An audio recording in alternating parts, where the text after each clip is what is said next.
Oi, Lucas. Oi, Cíntia. Oi, Olá, professor, me ouve? tudo bem? Tudo bem? Ouço sim, Lucas. Ouço sim.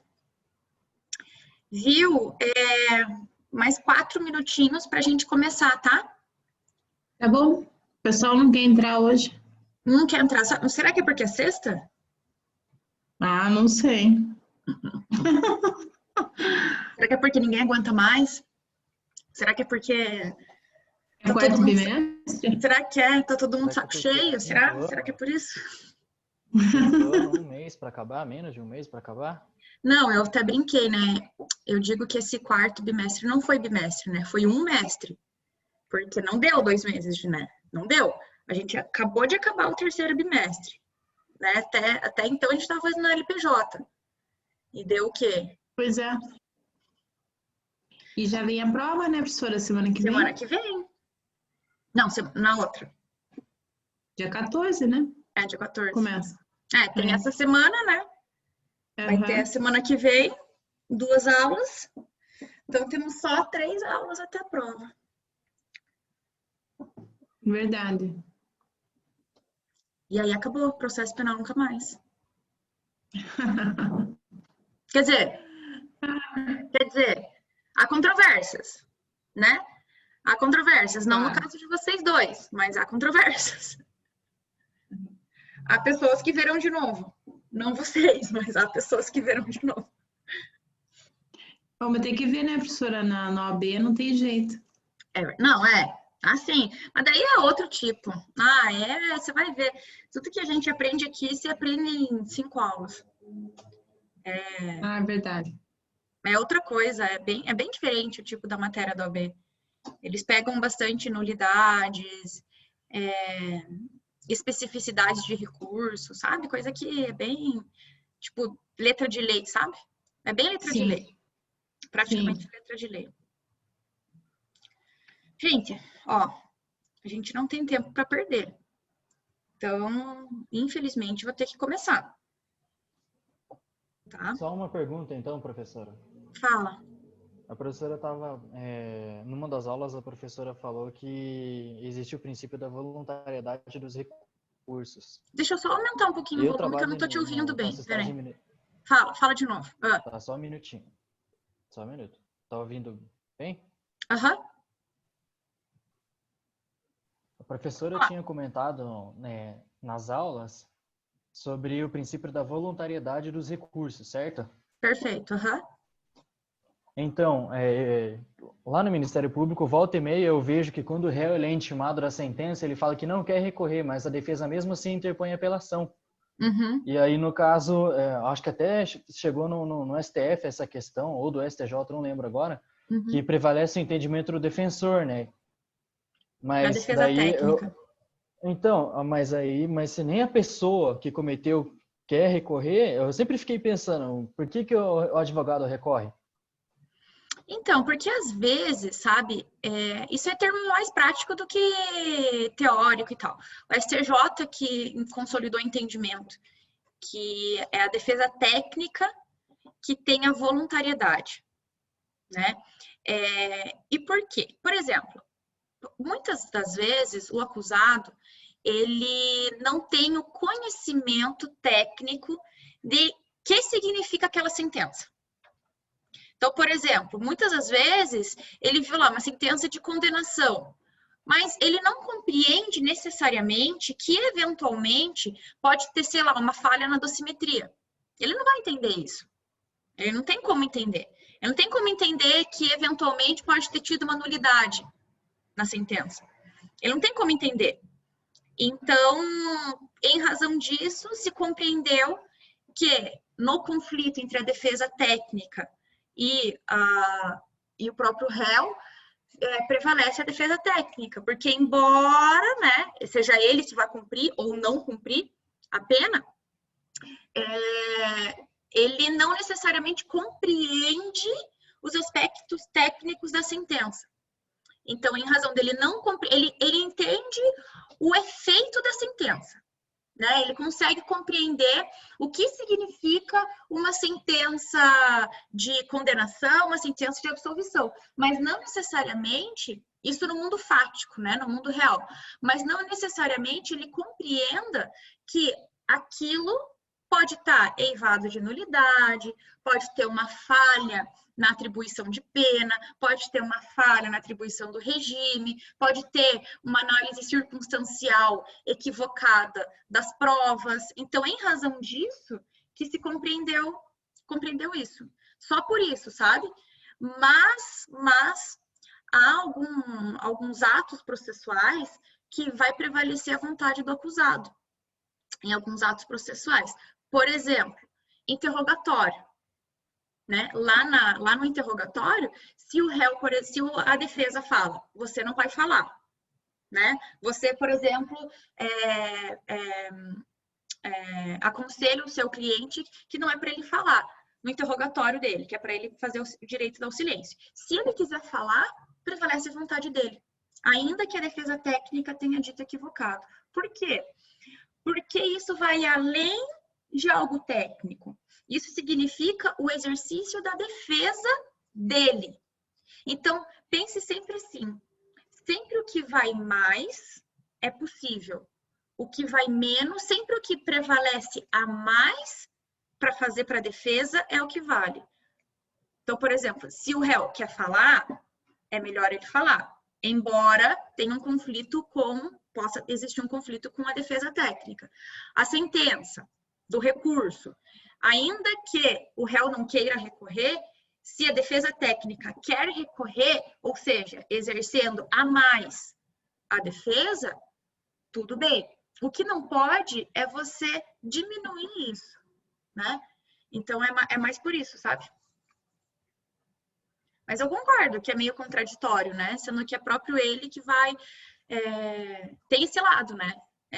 Se ele, que é o sujeito, o próprio sujeito, o objeto ali daquela pena, daquela condenação ou não, é como que ele que, né, não tenha voluntariedade, mas entenda que essa voluntariedade é muito associada com réu mais defesa técnica, o conjunto, né?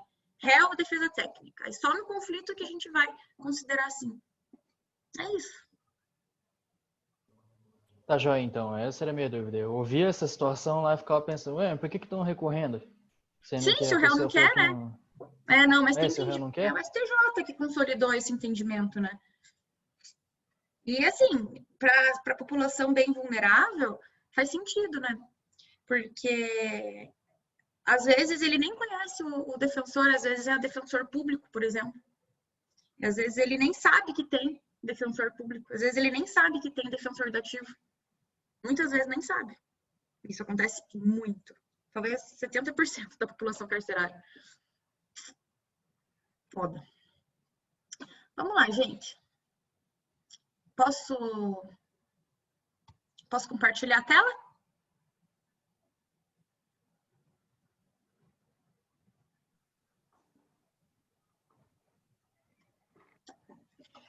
A linha particular hoje, hein, pessoal?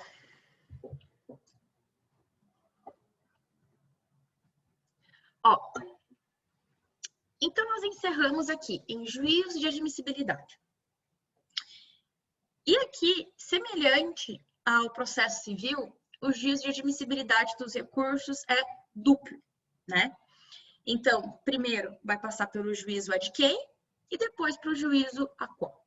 Quem que seria o tal do juízo ad quem? É o tribunal recorrido. É para quem, de quem você recorre. E o tribunal a qual, que seria para quem você vai recorrer. Então, seria o juiz de primeiro grau, via de regra, tá? Via de regra. Seria o juízo de primeiro grau e juízo de segundo grau. Ou juízo de segundo grau, juízo de quem?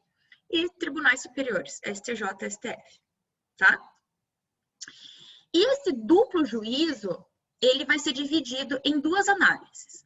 Primeiro, a análise feita pelo juízo de quem, que se restringe ao conhecimento do recurso. O provimento do recurso é feito pelo juízo a qual. Então, o juízo a qual ele vai reanalisar o conhecimento do recurso e vai prover ou não aquele recurso. Veja, o tribunal, o juízo de piso, ele vai apenas conhecer. Então, conheço do recurso e aí encaminha para o tribunal hierarquicamente superior.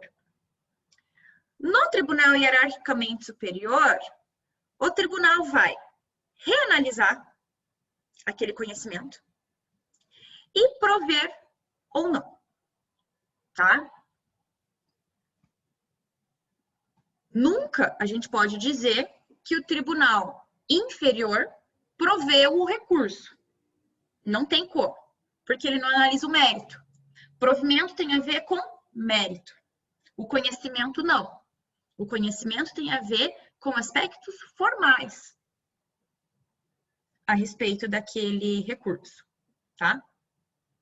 Então, o juízo que prolatou a decisão deve verificar apenas os pressupostos processuais, e por isso se diz que é uma verificação a título provisório, porque o tribunal hierarquicamente superior vai reanalisar isso. Então, é possível que o tribunal inferior conheça do recurso e o tribunal superior não conheça. É bem possível. Então, pode ser que o juiz de primeiro grau conheça e o tribunal não conheça do recurso. Isso é possível, tá? Então, nesse primeiro juízo de admissibilidade, a verificação dos requisitos para depois fazer um juízo de deliberação. Então, até coloquei duas perguntas para facilitar a nossa análise. Que nesse juízo de admissibilidade prévio, a gente pergunta: tem direito ao recurso? Ou seja, não se a matéria que está sendo debatida faz sentido ou não, mas se tem direito ao recurso, ao exercer a possibilidade de recorrer. Ele tem possibilidade de recorrer? Pode ele recorrer? Já no juízo de deliberação, ou seja, análise de mérito, qual é o direito em recurso, não ao recurso, mas em recurso. Então, a matéria que está sendo debatida ali possui um sujeito direito? Tudo bem aqui, gente? Deu para entender isso, essa diferença? Juízo de deliberação e juízo de admissibilidade? Sim. Tudo bem? Tudo Tranquilo. bem. Tá. Bom, então no que tange à admissibilidade, vamos analisar os seus aspectos objetivos, né? Primeiro, é lógico que o recurso tem que ser previsto em lei. Não existe recurso não previsto em lei, né? Até o HC, que não é recurso, é previsto em lei. A gente não pode inventar um recurso, né? Vamos imaginar que a gente tem, sei lá, um despacho dizendo assim: oficie-se a Secretaria de Saúde. Tem recurso disso? Não, não tem. A gente não pode inventar um recurso disso, né? Isso é óbvio. A gente sabe disso. Ou seja, o ato judicial deve ser recorrível, né? Então, há certas situações como essa que eu dei, oficie-se a Secretaria de Saúde, que não são recorríveis. Elas precisam possuir qualidade decisória. Então, elas precisam modificar alguma coisa na situação fática ou processual. O fato de você oficiar a Secretaria de Saúde, você não modifica em nada o panorama fático ou processual. Você não vai modificar. Agora, você dizer que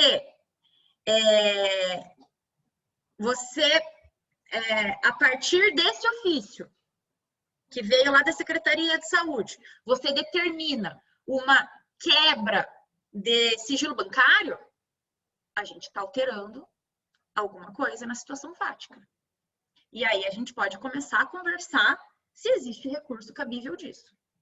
E ainda assim, ainda que modifique algo na situação fática ou processual, ainda assim há hipóteses em que não se tem recurso específico. Por exemplo, a decisão que recebe a denúncia ou queixa. Da decisão que recebe denúncia ou queixa não tem recurso. Embora seja uma decisão que modifica em muito a vida, tanto pessoal do acusado, a situação fática, como processual, porque dá início a um processo. E dessa decisão que recebe a denúncia ou queixa, não tem recurso. Então, veja, todo ato judicial recorrível vai modificar a tua vida fática ou processual. Mas nem toda decisão que modifica a sua vida fática ou processual possui um recurso específico. Deu para entender isso? Sim. Tranquilo, professora. A decisão, então, que, por exemplo, nega o exame de sanidade mental é uma decisão interlocutória, vamos dizer assim. Nela é possível recorrer. Depende. Se a gente achar uma possibilidade lá em algum dispositivo, a gente poderia recorrer, sabe?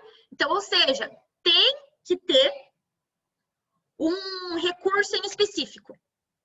Vou dar um exemplo prático, tá? Da decisão que... Peraí, só um pouquinho. Um exemplo prático, tá?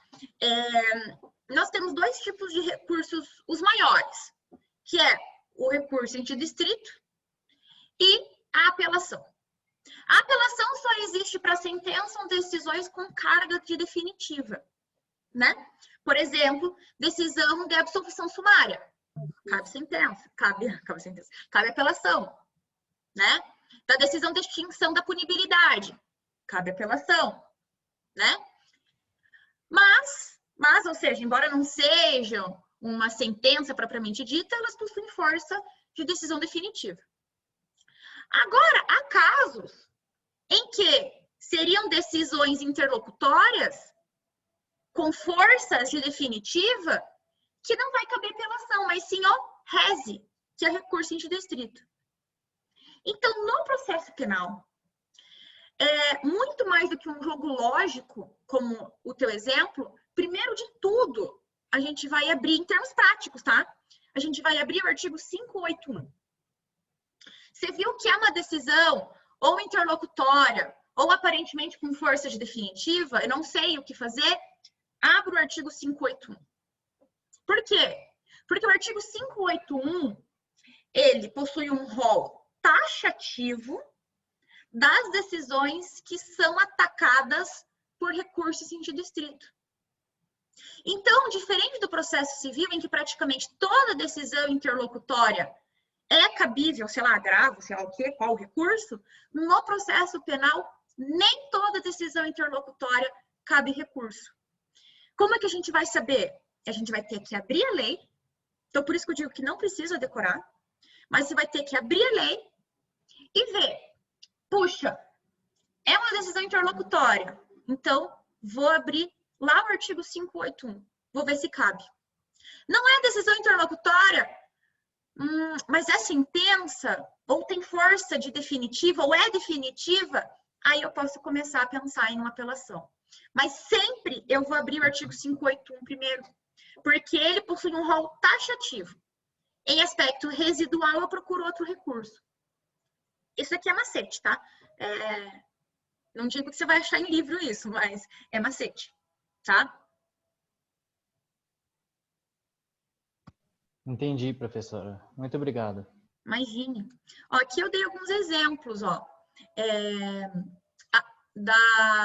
Do rese. Cabe de decisões e sentenças previstas no artigo 581. A apelação cabe quando? Sentença definitiva e decisões com força de definitiva, né? Então, aqui eu dei um panorama geral, tá? Do que cada recurso, do que cada decisão é atacada, né? Seja através de carta testemunhável. Esses são os recursos mais importantes que a gente tem no processo penal, tá? Tempestividade. Bom, assim como todo recurso precisa estar previsto em lei, os recursos precisam ter um prazo para serem apresentados. Lógico, então precisamos ter um prazo legal sob pena de preclusão temporal. Mas veja que no processo penal, em razão do princípio favor-rei, a gente vai interpretar que, em caso de erro, omissão ou falha dos funcionários, isso existia muito quando o processo era físico, né? Erro, omissão ou falta dos funcionários, o recurso defensivo não será prejudicado, tá? Então, se eventualmente, na época em que, sei lá, o processo era físico, alguém não juntou o meu termo de apelação, por exemplo, eu não seria prejudicada disso, tá? Em razão do princípio do favor-rei. Da mesma forma, temos uma súmula nesse exato sentido. Não fica prejudicada a apelação entregue em cartório no prazo legal, embora despachada tardiamente. Então, vamos supor que eu apresentei corretamente no meu prazo a apelação, só que depois que ela foi despachada. Tem problema? Sem prejuízo. Então, aqui eu trouxe alguns exemplos dos prazos. Normalmente, prazo em processo penal a gente vê em 5 dias, né? Mas, por exemplo, embargos de declaração, 2. Carta testemunhável, 48 horas. Então, prazos que a gente precisa saber, né? 10 dias, 15 dias, 20 e tal. Então, observação, o réis, embora isso esteja em lei, via de regra tem prazo de 5 dias. A exceção do recurso interdistrito da decisão contra a lista de jurados, que daí é 20 dias. Não vou pedir para vocês decorarem isso, tá, gente? Isso aqui vocês vão aprendendo na prática, né? Isso tá no código. É absurdo a gente ficar aqui conversando sobre prazo, né? Só que mais importante do que isso, também em razão do princípio do favor-rei, é que havendo uma dúvida quanto à contagem do prazo, ou desde que não seja uma dúvida absurda, né? Desde que o prazo seja lá 48 horas, eu apresento em 10 dias, lógico. Mas havendo uma falha razoável, uma dúvida razoável, a interpretação vai se dar em favor do recorrente, tá? Por que eu digo isso? Veja, vocês viram ali que nós temos um recurso chamado carta testemunhável, que o prazo é 48 horas. Eventualmente, eu posso considerar como 2 dias. E nesse caso, eu posso talvez interpor o meu recurso, sei lá, algumas horas depois, mas dentro dos 2 dias. Mas eu posso interpor ele, sei lá, em 50 horas, né? E nesse sentido, essa dúvida, essa falha, né, ela é uma falha perdoável, digamos assim. E em razão disso, a gente consegue receber o recurso, tá? E principalmente, no processo penal, os recursos, os prazos processuais, eles são contados por prazo contínuo. Não existe essa folga, igual tem no processo civil, de não contar final de semana. Aqui a gente trabalha final de semana. Então, se o prazo começou na quinta e é de 5 dias, quinta, sexta, sábado, domingo, segunda. Tá? Então, a gente vai contar sim. Professora, mas e se cair no domingo? Isso significa que eu vou ter que interpor meu recurso no domingo? Não. Se cair em final de semana ou feriado, lógico, aí a gente apresenta no próximo dia útil. Mas isso não significa que a gente não conte esses dias. Então, vamos supor que o fim do meu prazo, vamos supor que o meu prazo se encerrava no sábado, né? Então, sábado, sexta, quinta, quarta, terça. Vamos imaginar que meu prazo começou na terça. Terça, quarta, quinta, sexta, sábado. Encerrou no sábado. O próximo dia útil, segunda. Então, eu vou apresentar na segunda, tá? E a gente sempre conta a partir da intimação. Tinha, não sei como é que é hoje em dia, mas na minha época, eu lembro que eu aprendi no processo civil que você contava a partir da juntada dos autos, acho que era alguma coisa assim, do retorno da intimação, né? Juntada dos autos da carta do oficial de justiça. É juntada de AR no processo. Isso. Da carta de recebimento. Isso, exatamente. Então, isso existe, não sei se existe ainda no processo civil. Eu aprendi, gente, eu me formei no processo civil antigo, tá? Existe ainda, gente, isso? Eu acredito que sim, professora. Existe, Acho que é da né? juntada. Da juntada. Só o processo penal que é diferente.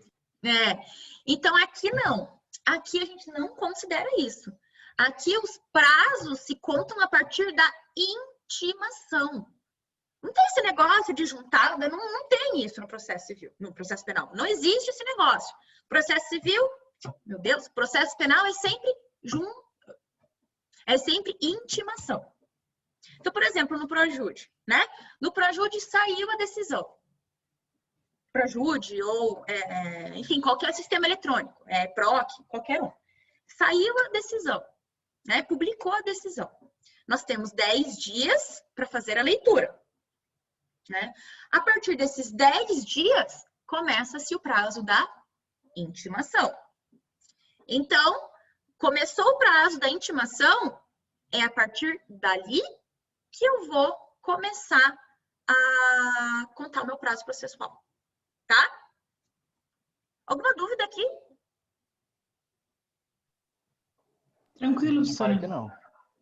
Beleza. Então, no processo penal, também existem alguns poucos casos em que a gente vai ter o prazo em dobro para recorrer, tá? No caso da Defensoria Pública e advogados dativos, tá? Então, não é porque existe pluralidade de réus, não tem nada a ver isso, tá? Não tem nada a ver. Uma vez se tentou trazer esse, inclusive na Lava Jato, inclusive, tentou se aplicar um prazo em dobro, considerando a pluralidade de réus e tal, fazendo uma analogia aí com o processo civil. Não existe aqui, tá, gente? Aqui é a Defensoria Pública e Advogados Dativos, que através dessas duas leis podem ter prazo em dobro, tá? E muitas vezes também os prazos deles não são peremptórios, sabe? Normalmente o prazo deles, ele não é um prazo muito absurdo, assim, a perda de prazo, tá? Olha que coisa antiga, tá? Mas a gente precisa entender que em caso de fax, talvez agora seja no futuro do STJ, né, gente? Porque com o hacker, né? Vocês viram, né? Que foi hackeado tudo do STJ, né? Não sei mais se existe STJ, se vai existir, não sei o que vai acontecer com os processos lá. Talvez a gente tenha que voltar à época do fax, né? Então, no caso do fax, a contagem do termo inicial dos 5 dias para apresentação dos originais deve ser contado a partir do término do prazo para a prática do ato e não do recebimento do fax, tá? E no caso de intimação por precatória, né? Vamos supor que eu moro em outro lugar e eu preciso ser intimado da minha sentença. Então, eu vou ser intimado por carta precatória. E aqui, de novo, não é da juntada da precatória nos autos. É a partir da intimação, né? Então, cuidado quando vocês forem receber um cliente de vocês, tá? Se vocês forem esperar que ele te dê o papelzinho ali da intimação ou da juntada da intimação, esqueça, tá? Vocês têm que ver sempre o dia que saiu a intimação para que você comece a contar o prazo, para você começar a exercer a sua defesa, tá? Bom, tempestividade. Além do cabimento da tempestividade, a gente precisa ver se tem regularidade formal, né? E o que é essa tal da regularidade formal? É a forma, né? Como a gente pode dizer. E a regularidade formal, então, o primeiro aspecto dela é a forma de interposição. A gente sabe que os recursos são escritos, né? Via de regra. Porém, é possível no processo penal que ele seja feito por meio de termo nos autos. Que coisa mais antiga. Mas termo nos autos. O que é isso?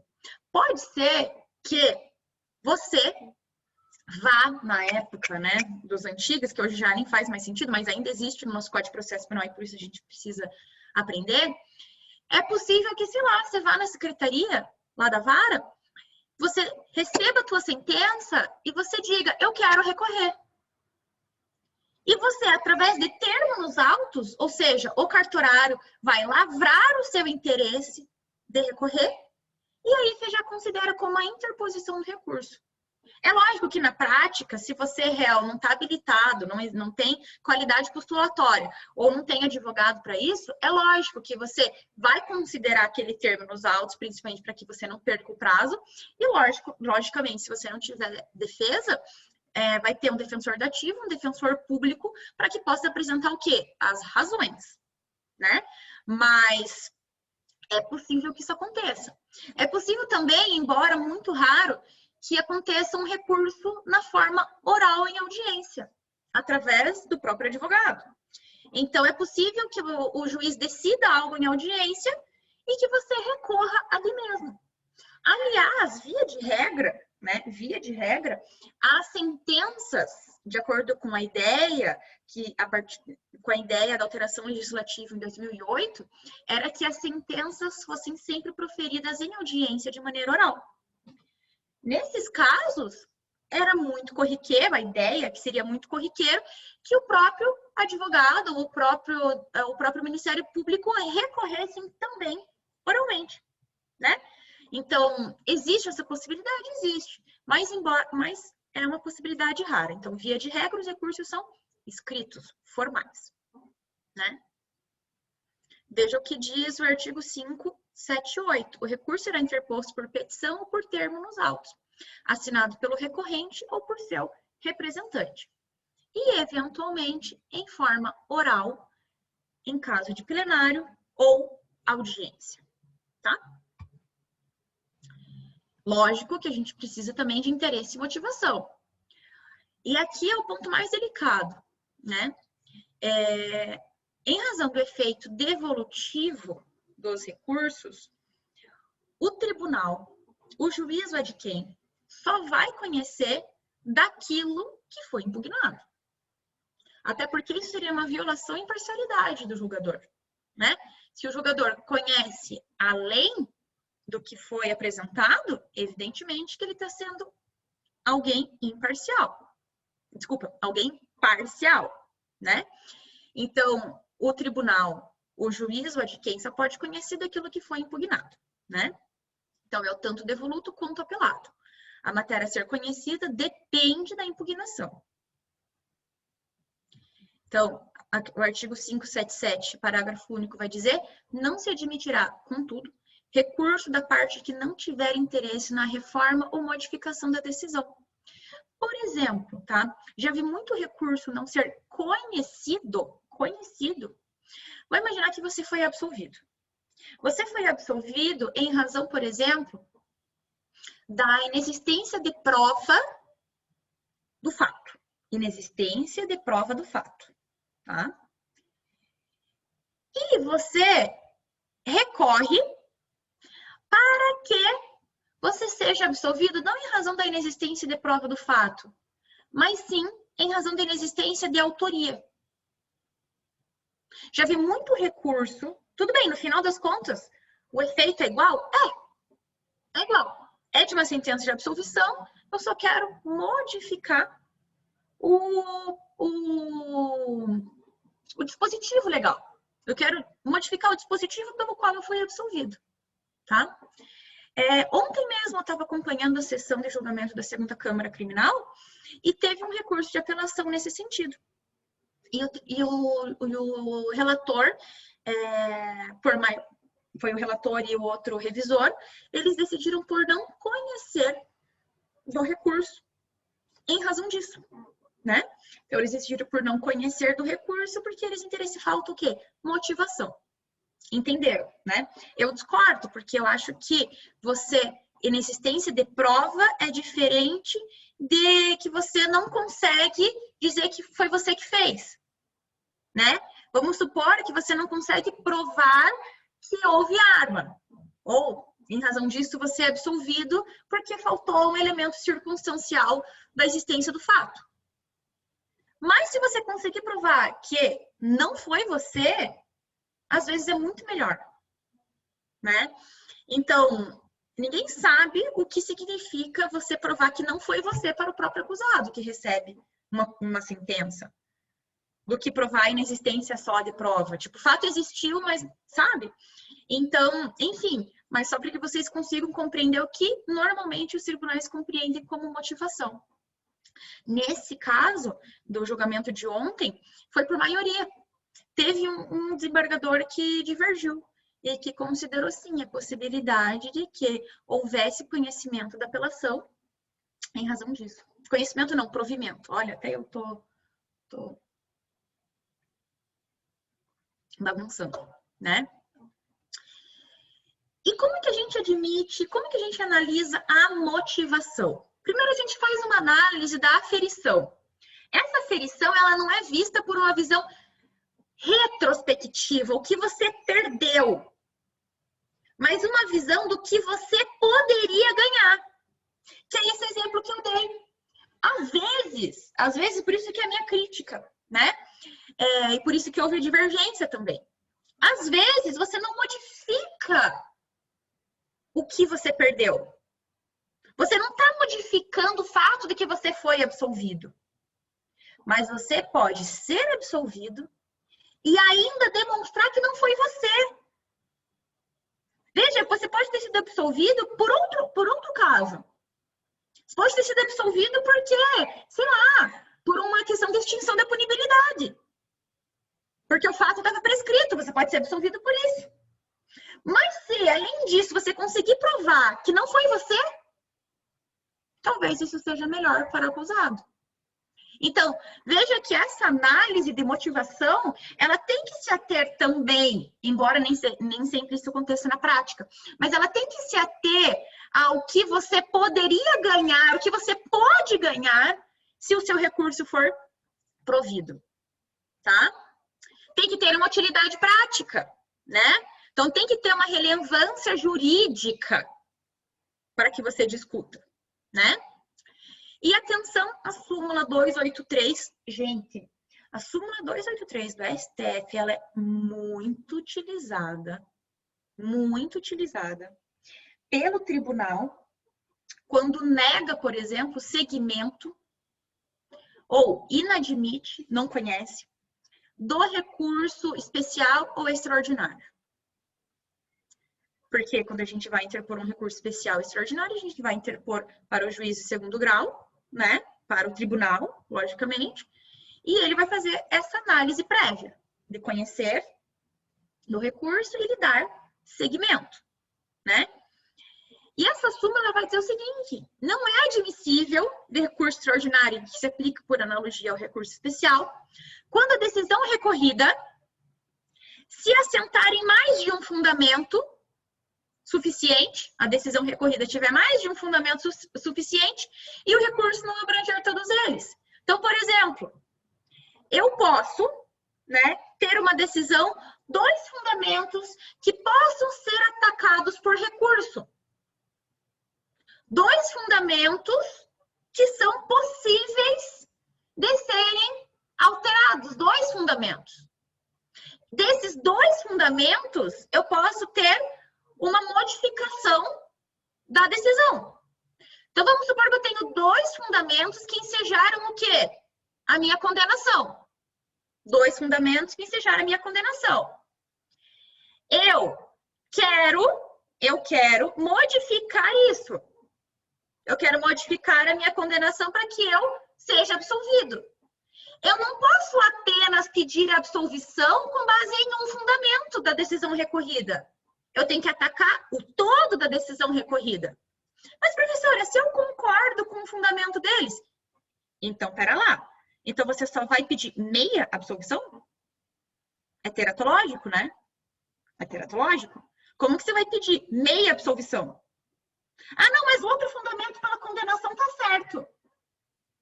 Então, você não recorre, né? Entende? Vocês entenderam o sentido dessa súmula?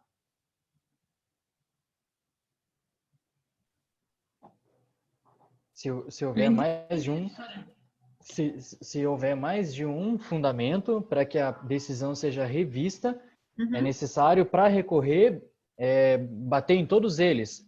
Insurgência de todos eles. Se esses Senão, dois daí... fundamentos, se esses dois fundamentos forem eles suficientes para que a sua decisão seja alterada, para que a decisão recorrida seja alterada. Então, por exemplo, a decisão recorrida é fundamentada em dois fundamentos pela existência da autoria e materialidade. Então, vamos supor que ele diz o seguinte: pela condenação, em razão de que o réu tinha extrato bancário comprovando os depósitos da corrupção, e além daqueles depósitos depósitos bancários, tinha também depoimento. Veja, se eu vou recorrer disso, eu tenho que dizer o seguinte: ei, o extrato bancário está errado e o depoimento também. Porque, veja, vamos imaginar se fosse ao contrário. Vamos imaginar o seguinte: eu apresento um recurso e digo, esse extrato bancário está errado. Ah, mas o depoimento está certo. Ué, então eu posso manter a decisão recorrida com base no depoimento. Então não faz sentido pedir uma absolvição. Entende? Eu não posso pedir meia alteração. Como é que eu vou pedir meia alteração? Sendo que a gente está falando de um todo, sendo que a gente está postulando algo grande. Eu não posso dizer simplesmente que o extrato bancário estava certo pela condenação, mas que o depoimento estava errado. Ué? Se foi o extrato bancário e o depoimento que fundamentaram a condenação, e eu estou atacando a condenação, eu tenho que atacar a condenação inteira. Porque senão não tem como o tribunal adquém conhecer de fundamento que eu não ataquei, em razão do princípio do efeito devolutivo. Não tem como o tribunal adquém conhecer de algo que eu não ataquei, né? Então, o meu recurso é teratológico. Se eu digo, ele não fez porque o extrato bancário é legítimo. Sim, mas a decisão não se baseou só no seu extrato bancário. Se baseou também no depoimento. Logo, o tribunal adquém não vai conhecer do depoimento e vai manter a decisão como ela estava. Entende? Isso para apelação, recurso sentido estrito, qualquer recurso? Não. Via de regra, quando essa súmula foi feita, ela era específica para recurso extraordinário. Mas ela vem sendo aplicada para todos os recursos modificativos de mérito. Entende? Então, se é uma apelação, é um recurso extraordinário, um recurso especial. Recursos em que eu altero a qualidade do sujeito. Então, por exemplo, de absolvição, condenação, de prescrição, que eu altero, de decisões definitivas, sabe? É diferente, por exemplo, de eu falar de um rese. O que é o rese? O recurso de distrito é daquelas decisões interlocutórias. Aqui não se faz, não é muito aplicado. Não é muito aplicado, porque a gente está atacando só um ponto em específico de algo que não modifica ad eterno a vida do sujeito, né? Então, a gente está falando aqui de uma decisão que contrária que não aceita a lista geral dos jurados. É possível que haja um recurso contra a decisão da lista geral dos jurados. Existe um recurso disso, que é o recurso sentido estrito. A gente está falando de uma decisão que é específica em razão de um fundamento só. Então, o sentido, embora não exista, isso seja o entendimento que se extrai dessa súmula, é que essa súmula é aplicada para quê?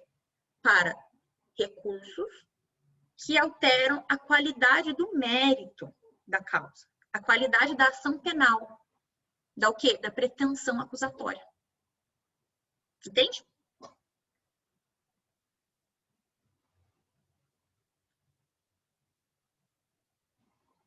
Pessoal? Lucas, deu?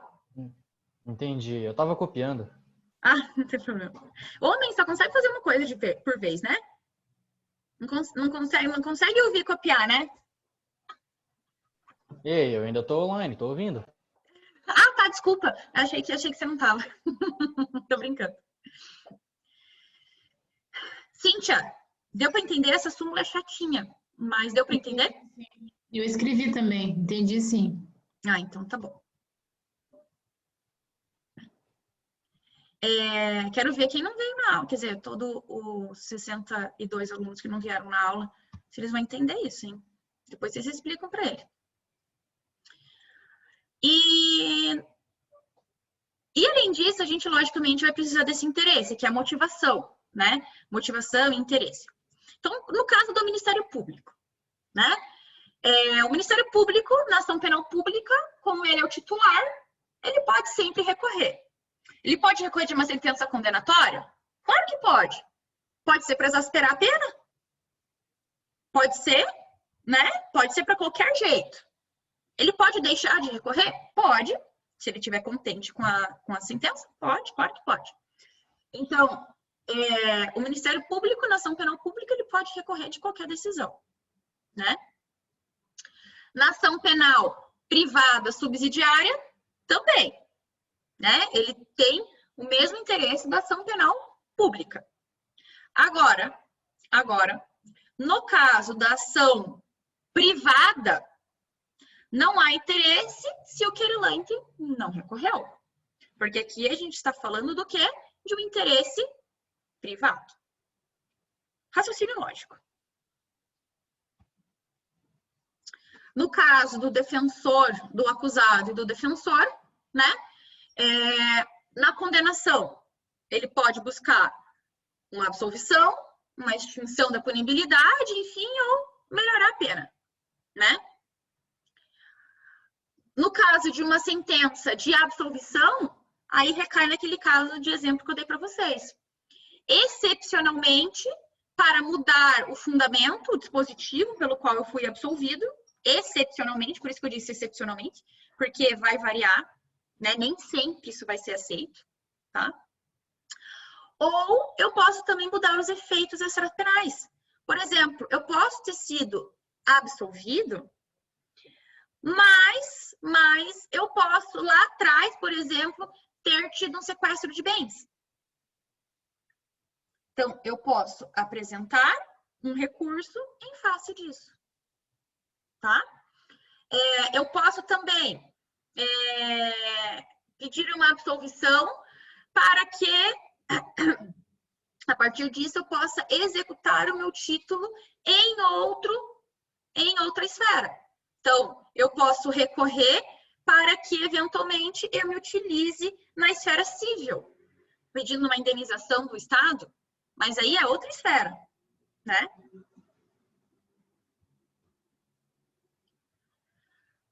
É lógico que, na delimitação do interesse, a gente vai estar trabalhando com o quê? Com o princípio da não reformatio impejus. Não pode haver reforma de recurso exclusivo da defesa para piorar a situação do réu. Essa é a regra. Se tem recurso exclusivo da defesa, eu não posso piorar a situação do acusado. Exclusivo. Isso significa que se o Ministério Público recorreu, pode ser que o recurso da defesa não seja provido e que o recurso do Ministério Público seja provido. Vai piorar a situação do réu nesse caso? Sim. Isso é possível? Sim. Mas aí por quê? Porque eu tive um recurso duplo. Recurso do Ministério Público e recurso da defesa. Então, pode se piorar nesse caso a situação dele? Pior do que a sentença? Lógico, mas porque eu tive recurso do Ministério Público. Também, né? É possível também a não reformatio impejus indireta. Indireta. Que é o caso, por exemplo, de algum ato, alguma fase, alguma decisão ter sido anulada pelo tribunal. Hipótese do diário secreto, né? O processo que durou anos. Foi considerada nulidade de todo o processo, inclusive da sentença. Dessa nulidade, em razão dessa nulidade, sobreveio nova sentença, porque o processo inteiro foi anulado. Então, precisou ter uma nova instrução e uma nova sentença.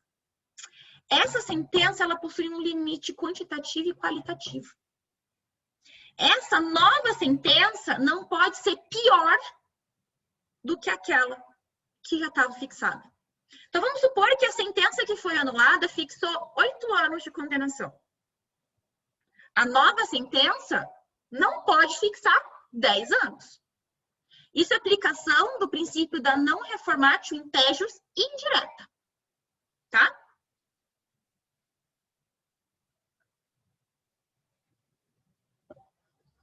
Tudo bem? Tudo bem, professora? Tudo bem também. E a reformatio in melius? O que é esse tal de reformatio in melius? Né? Reformatio in melius, na verdade, eu digo que é uma ficção jurídica, tá? Primeiro porque ele vai se aplicar em caso de uma analogia pela possibilidade de concessão de HC de ofício. HC não é recurso, mas o entendimento que a gente extrai da possibilidade de concessão de HC de ofício, a gente aplica para os recursos. Então, eu digo que é uma ficção jurídica, porque HC não é recurso e a gente aplica uma compreensão de um entendimento de HC para recurso, né? Veja que é um pouco meio louco isso, mas é possível, né? O que vem a ser isso? Esse princípio da da reformatio in melius. O raciocínio é esse. Se é possível a concessão de HC de ofício, o que é a concessão de HC de ofício? Eu posso não ter pedido isso no meu HC, mas o tribunal pode conceder. O tribunal pode não acatar o meu fundamento e mesmo assim me conceder a ordem de HC, porque é possível a concessão de HC de ofício. O desembargador, sei lá, o ministro, pode achar nada a ver o meu fundamento e mesmo assim conceder meu ofício. Ele pode denegar a ordem de HC e conceder de ofício o meu HC. Por exemplo, ele pode conceder de ofício em razão a revogação da minha prisão, ainda que eu não tenha pedido. Ainda que, sei lá, meu HC foi para o trancamento da ação penal e eu esqueci de pedir a revogação da prisão. Vamos supor. Lógico, estou indo bem ao extremo, estou usando um exemplo bem exagerado. Mas é possível? Sim, é possível. Tá? Então, o fato é possível a concessão de HC de ofício. Tá? Então, se existe a possibilidade de concessão de HC de ofício, isso significa que o próprio tribunal pode decidir de maneira mais benéfica, ainda que o recurso seja exclusivo da acusação. Então, vamos supor que só o Ministério Público recorreu. Só o Ministério Público recorreu.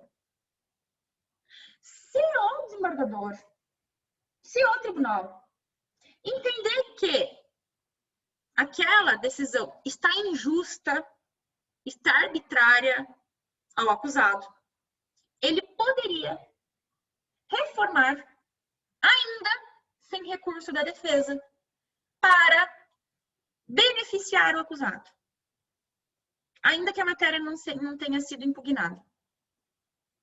Veja que louco isso. Mas por que pode?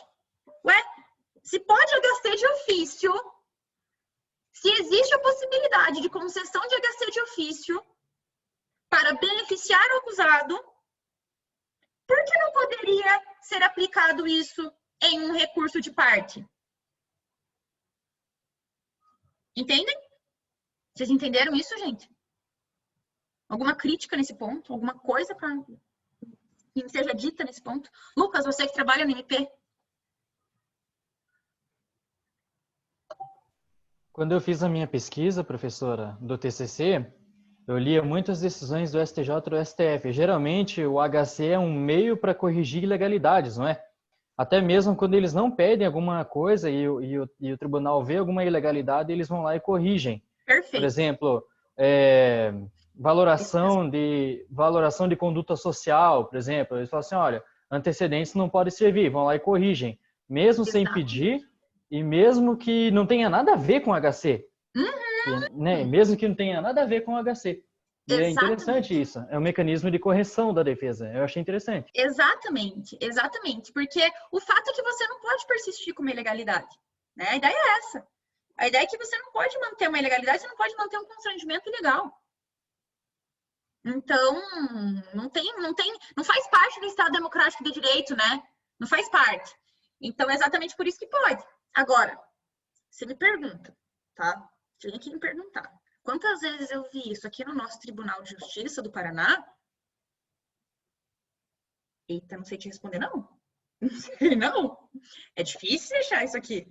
É difícil. Faça uma pesquisa na jurisprudência para você ver. Daqui é pesado achar um negócio desse. Você até vê HC de ofício, você consegue ver, né? Você consegue ver concessão de HC de ofício e não é raro achar concessão de HC de ofício. Agora, achar isso dentro de um recurso, tipo, de uma apelação exclusiva da acusação, em que o tribunal foi além, em que o tribunal beneficiou o acusado quando ele não tinha recorrido, eita, isso é difícil de achar, hein? Isso é difícil de achar. Não deveria, porque vamos supor que existe uma prova ilícita.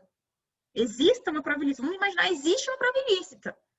E só tem recurso da acusação. Porra, será que o tribunal não ia poder conhecer? Não ia poder conhecer dessa matéria? Só porque ela não foi devolvida? Você vai manter uma prova ilícita no caso de um acusado? Se pode concessão de HC de ofício, ele só estava mal defendido. Veja que ele só estava mal defendido. Ele levou azar na defesa. Ou simplesmente não tem a defesa, como a maioria da população brasileira, né? Então, esse mecanismo da Reformate Melius visa exatamente possibilitar uma tentativa de igualdade material, né? De você trazer um pouco de igualdade, principalmente àqueles indefesos, né? Seria um pouco isso, né? Bom, vamos para frente. E a inexistência de fato impeditivo? É lógico, para o cabimento de um recurso, evidentemente, para sua regularidade, eu preciso também que não tenha um fato que me impeça de recorrer, né? Antigamente, para que o réu apelasse, olha que louco, para que o réu apelasse, ele não podia estar foragido. Olha que louco. Então, se o réu estivesse foragido, ele não podia apelar. Veja que às vezes não podia ter nada a ver, né? Você veja que coisa maluca? Vamos imaginar, tá? Vamos se colocar numa situação aqui. Vamos imaginar que eu, por exemplo, eu não sei como que eu agiria. Eu fui condenada e fui condenada assim, porque eu tinha uma irmã gêmea. Olha, eu tô indo bem longe, tá, gente? Mas não tô dizendo que não possa existir. Fui condenada porque eu tenho uma irmã gêmea. Minha irmã gêmea, assim, ó, me zoou. E jogou tudo nas minhas costas quando não tinha sido eu que fiz. Aí fui condenada. Fui condenada, recebi lá 13 anos de prisão, recebi 13 anos lá, regime fechado, tá? Um negócio grave, tá? Negócio pesado. E aí eu era obrigada a me recolher. Porra, como que eu vou me recolher? Eu não vou me entregar, não fui eu que fiz, não vou me entregar. Você acha que eu não tenho esse direito? Você acha que eu não teria esse direito? O que é a justiça? É difícil. É difícil você exigir isso de uma pessoa. Agora, se além de eu ter tido uma decisão injusta, eu ainda assim, obrigatoriamente, não posso recorrer? Ainda que eu tenha uma prisão preventiva nas minhas costas, eu não posso recorrer por conta disso? Só porque eu não me entreguei? O Estado é que vem atrás de mim. Eu não tenho obrigação, né? Então, é uma situação difícil, né? É difícil a gente se colocar no lugar, né? É preciso que a gente tenha um pouquinho de empatia nesses momentos, né? Mas antes se considerava isso, tá? Hoje, graças a Deus, graças a muitas coisas, além de Deus, nós temos a súmula 347 da STJ que impossibilita isso, tá? Então, independentemente de você estar preso, estar solto, não importa. Ainda que tenha uma prisão preventiva decretada contra você, você não precisa se entregar para que você possa recorrer, tá? Então, antigamente, isso era um fato impeditivo para o recurso. Hoje em dia não é mais, né? A renúncia, evidentemente, lógico que é um fato impeditivo. Se eu deixo de manifestar meu interesse em recorrer, eu renunciei meu direito, né? Logicamente. Normalmente isso é manifestado o quê? Pelo decurso do prazo, né? Então eu tenho um prazo de 5 dias, não me manifestei em 5 dias, não vai ser no 7º que eu vou recorrer, né? Porque eu renunciei. E o MP pode renunciar?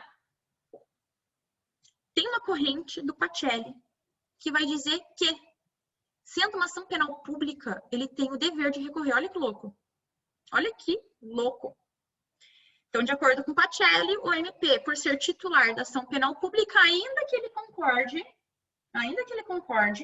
com a decisão, ele seria obrigado a recorrer. Não é o que prevalece, tá, gente? Não é o que prevalece. A segunda corrente que diz que ele pode renunciar, por uma interpretação contrário ao senso de que do artigo 576. O artigo 576 diz que ele pode renunciar, ele pode não oferecer uma denúncia. Vamos imaginar, se ele pode não oferecer uma denúncia, por que ele não poderia não recorrer? Essa é a corrente majoritária, tá? O que não pode é desistência. Então, o Ministério Público não pode interpor o recurso e desistir dele. Aí tudo bem. Agora, ele pode concordar com a sentença e não recorrer. Isso é possível, tá?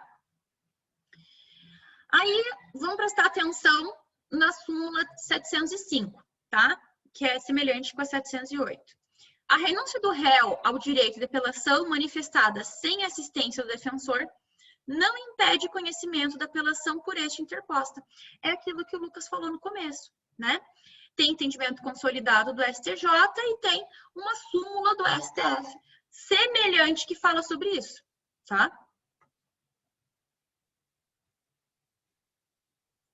Então, aquilo é a existência de fato impeditivo. Existência de fato impeditivo, entendam como renúncia. Já fato extintivo é diferente. O fato extintivo vai extinguir o meu direito. Direito esse já existente, né? Então, a existência de fato extintivo é a chamada desistência. Um deles é a desistência. São dois fatores. Um deles é a desistência. Então, a defesa pode sim desistir do recurso. Eu posso, no decorrer, ver que eu vou perder e desistir. É possível? Lógico. Lógico, você é defesa, né? Agora, é diferente do Ministério Público.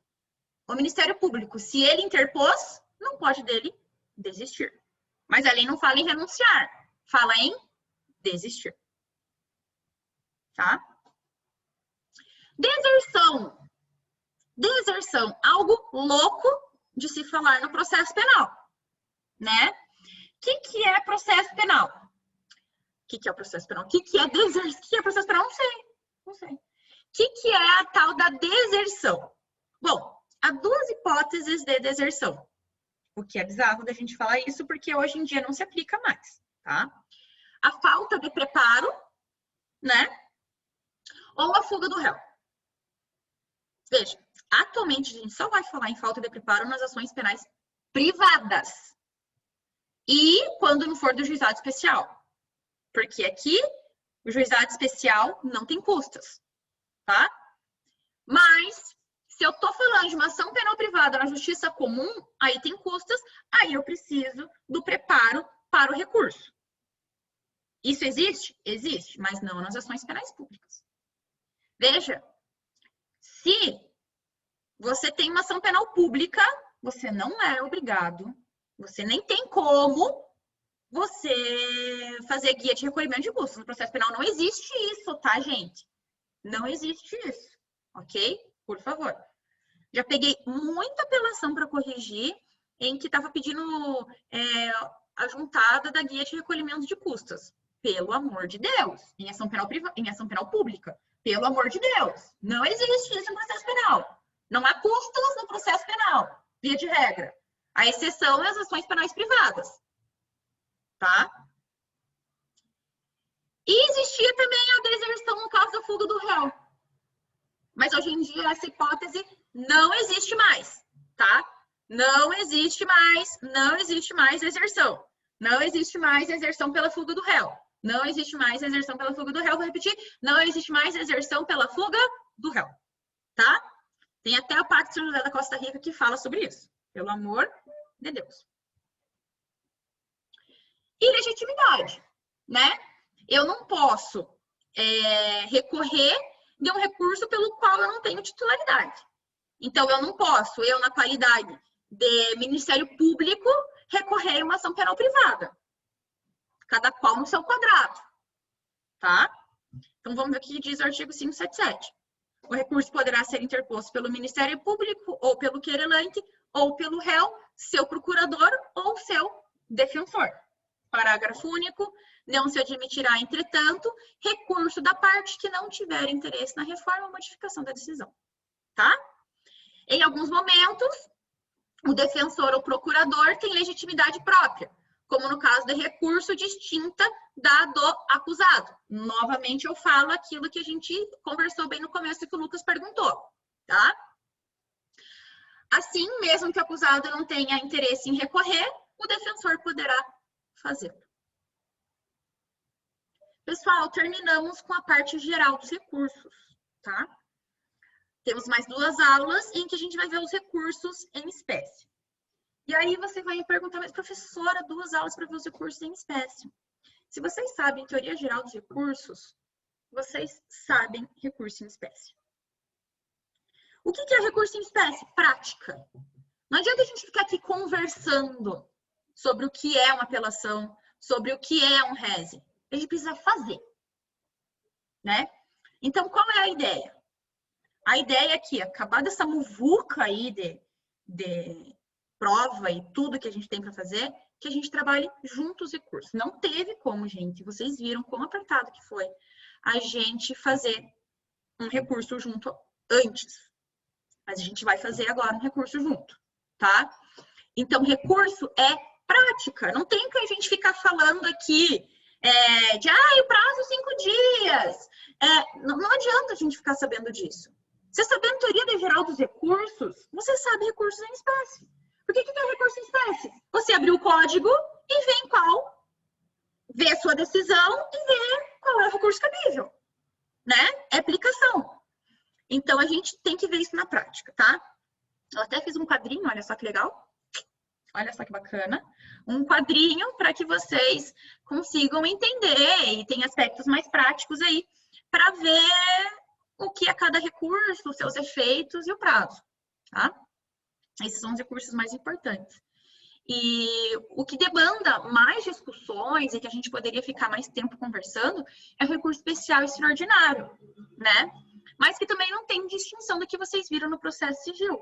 Só que esse eu acho que é interessante a gente dar uma atenção especial. Mas nada que a gente não possa ver na semana que vem. Tá bom? Gente, é isso. Mais 2 aulinhas para encerrarmos a matéria. Tá bom? Beleza, professora. Beleza, professora? Tá tudo bem até aqui, gente? Tá tudo certo? Tem alguma dúvida em específico? Não, tranquilo. Para mim tá tranquilo. Para mim também. Uhum. Tá fácil? Tá, né? Não tá difícil, né? Eu acho mais, quer dizer, menos pior que processo civil. É verdade, tem menos coisinha, né? Parece mais objetivo, né? Então tá, gente. Qualquer coisa, vocês me avisem, tá? Tá bom. E é isso. Uma boa noite para vocês, bom final de semana. E qualquer coisa, grita. Um beijo para vocês. Bom final de semana. Tchau, Beijo. professora. Tchau. Obrigada. Até. Tchau.